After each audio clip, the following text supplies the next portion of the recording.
Pemirsa Gubernur Bali, Wayan Koster bersama Kajati Bali, Made Sumedana bersama Forkopimda, MDA, DPD RI menandatangani komitmen terbentuknya Balai Kerta Adiaksa Provinsi Bali di kantor Kajati Bali Minggu 30 Juni 2025. Para pemimpin Bali ini juga mendukung keberadaan Balai Kerta Adiaksa sebagai tempat penyelesaian sengketa hukum di tingkat desa yang melibatkan kejaksaan. Penandatanganan komitmen bersama Balai Kerta Adiaksa Provinsi Bali ini ditenai dengan penandatanganan bersama dan pemukulan kentongan oleh Gubernur Bali Wayan Koster, Kajati Bali Ketut Sumedana, Ketua DPRD Bali, DPD RI, MDA, Pangdam 9 Udayana, Polda Bali, dan Pengadilan Negeri Denpasar. Hadir juga ratusan tokoh masyarakat Bali lainnya. Kajati Bali Ketut Sumedana dalam acara tersebut menjelaskan Balai Kerta Adiaksa merupakan tempat penyelesaian sengketa hukum di tingkat desa maupun desa adat yang melibatkan kejaksaan. Konsep ini bertujuan untuk memperkuat lembaga adat dalam menyelesaikan masalah hukum, terutama dengan pendekatan restoratif justice, kekeluargaan, dan musyawarah. Balai Kerta Adiaksa telah terbentuk di semua kabupaten kota, 636 desa, 80 kelurahan, dan 1.500 desa adat. Sosialisasi selama ini konsisten didampingi oleh Gubernur Bali dan disambut baik oleh Bupati, Wali Kota, dan tokoh-tokoh masyarakat setempat.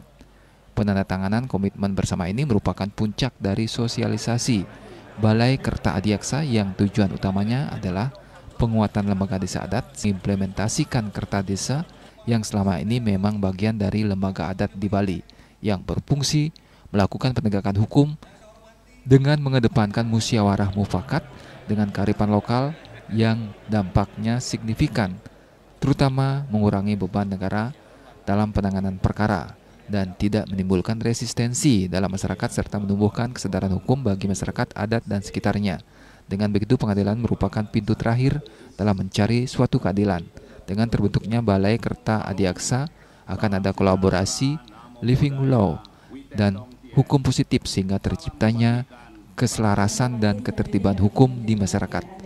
Dan Balai Kerta Adiaksa ini menjadi role model di Indonesia dalam penegakan hukum modern yang didukung oleh kearifan lokal.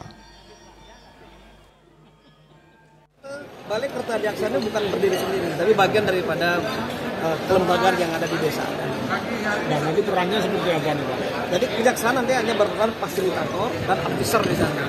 Kami membiarkan mereka kalau bisa selesaikan sendiri, kita nggak usah berperan apa-apa.